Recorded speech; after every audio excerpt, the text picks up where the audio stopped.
Police যুবদলের নেতাকর্মীদেরকে রাস্তায় চায়না রাইফেল দিয়ে গুলি করে হত্যা করেছে।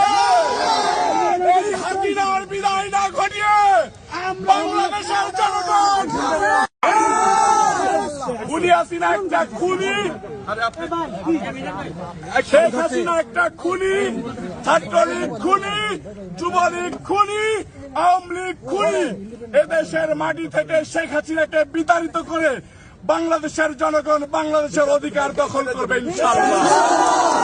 আমার সাথে দেখেন এই যে রক্ত, আমাকে গুলি করা হয়েছে, আমার যুবদলের নেতা বুক পেতে দিয়ে মৃত্যুবরণ করেছে। আমাদের ভাইয়ের রক্তের প্রতিশোধ না নিয়ে আমরা রাজপথ ছাড়ব না। হাসিনার বিদায় না ঘটিয়ে রাজপথ ছাড়ব না।